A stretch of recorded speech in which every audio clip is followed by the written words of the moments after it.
1965 में पाकिस्तान भारत जंग जारी थी। पाकिस्तान के माली हालात कमज़ोर हो गए थे। तेल और ज़र मुबादला दोनों तरफ से पाकिस्तान के लिए बहुत बड़े मुश्किलात खड़ी हो गई थी।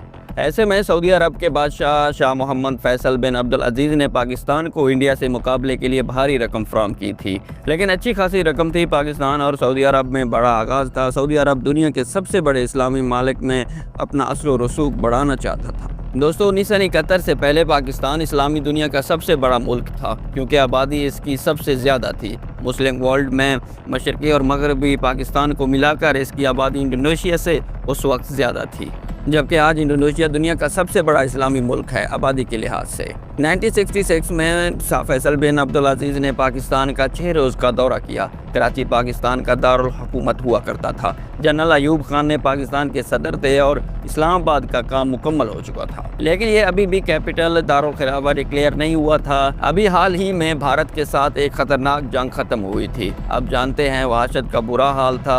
ऐसे में दुनिया के एक ताकतवर और अमीर अरब ममालिक सऊदी अरब के बादशाह का पाकिस्तान का तवील दौरा आलमी सतह पर पाकिस्तान के लिए एक बड़ा अच्छा पैगाम था। इस दौरे में इस्लामाबाद में एक बड़ी शानदार इंटरनेशनल लेवल की मस्जिद की तमीर का मंसूबा बना। इस मस्जिद के लिए कुल फंड तकरीबन $4.5 करोड़ के थे। $45 मिलियन, जिसका बड़ा हिस्सा यानी $28 मिलियन, $2.80 लाख सऊदी बादशाह शाह फैसल ने फराहम किए थे। इसी वजह से इस मस्जिद का नाम शाह फैसल रखा गया। आपने इस्लामाबाद में फैसल मस्जिद तो ज़रूर देखी होगी। आपने गौर किया होगा कि फैसल मस्जिद आम मस्जिद के डिज़ाइन की तरह नहीं है, बल्कि इसका गुंबद भी नहीं है। हालांकि गुंबद तो सऊदी अरब के मस्जिद में भी होता है। दरअसल दोस्तों ये मस्जिद अरब बंदों के सहरे खैमे की शक्ल में डिज़ाइन की गई है। ये मस्जिद गहरे सब्ज़ मार्गिला पहाड़ों के बैकग्राउंड में खूबसूरत सीन पेश करता है। यकीनन ये इस्लामाबाद की सबसे खूबसूरत सीनरी, लेकिन दूसरी तरफ ये खूबसूरत मंजर ये भी बताता है कि सऊदी अरब का शाही खैमा पाकिस्तान के कैपिटल सिटी इस्लामाबाद में भी नस्ब है। सफारती ज़बान में आप इसे ये भी कह सकते हैं कि सऊदी अरब हमारी खारजा पॉलिसी के लिए कितना अहम है। इसका अंदाज़ा आप शाह फैसल मस्जिद से भी लगा सकते हैं। ये डिज़ाइन दोस्तों एक तुर्की इंजीनियर ने तैयार किया था और दुनिया से डिज़ाइन हासिल करने के बाद एक मुकम्मल और मुकाबले के बाद ये डिज़ाइन को एक्सेप्ट किया गया था। इस दौरे के दौरान सदर अयूब ने शाह फैसल के एजाज़ में ही कराची की मरकज़ी शाहरा में रोड को शाहरा फैसल का नाम दे दिया था। सरकारी रिकॉर्ड के मुताबिक वैसे ऑफिस के लिए डार्क रोड का नाम शाहरा फैसल ज़ियाउल हक के दौर में तब्दील हुआ था, जब लाइनपुर को फैसलाबाद का नाम दिया गया था। उस ज़माने में तो 1966 का शाह फैसल का दौर पाकिस्तान पाक सऊदी अरब का एक अहम तरीन माइडन सून था। इस दौर में पाकिस्तान और सऊदी अरब में दिफाई ताउन भी शुरू हुआ और पाकिस्तान में भी सऊदी अरब को खिदमात फराहम करना शुरू की। पाकिस्तानी एयरफोर्स जो सऊदी अरब में ट्रेनिंग और दूसरी खिदमात सर अंजाम देती है, इसका आगाज़ उसी ही दौर में किया गया था। इस ताउन का पहला फल तो दोस्तों सऊदी अरब को उस दौर के तीसरे साल ही मिल गया। ये फल सऊदी अरब को बहुत मतलूब था और बहुत मीठा फल था। ये फल क्या था दोस्तों? हुआ यूँ था कि सऊदी अरब के साउथ ईस्ट में जनूबी यमन के एक नई रियासत आज़ाद हुई थी, जो कि सोशलिस्ट में मार्क्सिस्ट स्टेट थी, मतलब सोवियत रूस के कैंप में थी, अमेरिकी कैंप में नहीं थी। अब यमन के लोगों के ताल्लुकात अरब के इस खित्ते में जहां आज सऊदी अरब है सदियों से अच्छे नहीं थे।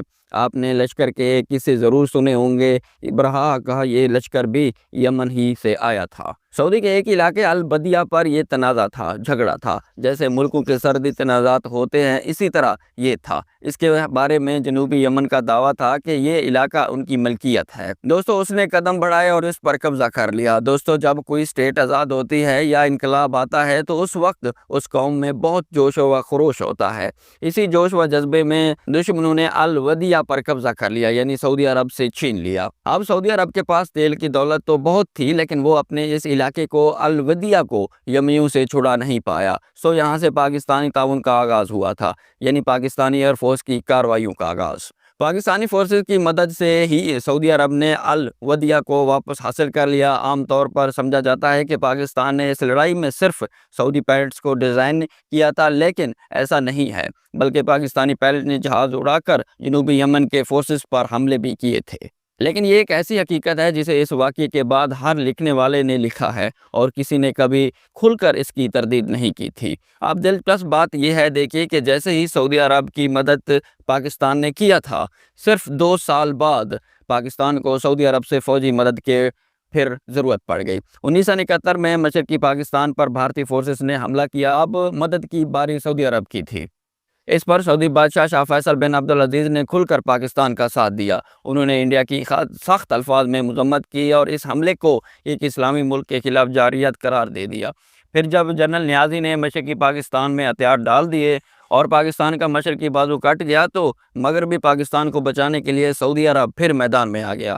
فیصل نے سعودی عرب کو 75 لڑاکے طیارے پاکستان کو فراہم کیے تاکہ مغربی پاکستان کا تحفظ یقینی بنایا جائے، کیونکہ اس وقت خدشہ یہ تھا کہ کہیں بھارتی فورسز اب مغربی پاکستان پر حملہ نہ کرے۔ اس وقت پاکستان کو بچانے کے لیے یہ ایک بہت بڑا تعاون تھا۔ تو اس طرح گیم تھا۔ پاکستان اور سعودی عرب کے تعلقات کی بنیادیں اتنی گہری ہیں، اگر ان میں درار کوئی آتی ہے تو اس کا مطلب یہ ہوگا۔ لیکن ان سب میں ایسا ہرگز نہیں تھا۔ ایران پاکستان کے خلاف تھا، کسی سازش کا حصہ نہیں تھا، بلکہ اس کے الٹ تھا۔ اس وقت تک ابھی آیت اللہ خمینی کا انقلاب نہیں آیا تھا۔ ایرانی بادشاہ محمد رضا شاہ پہلوی نے شاہ فیصل سے پہلے امریکی ساختہ جنگی طیارے پاکستان کو بھارت سے لڑنے کے لیے فراہم کیے تھے۔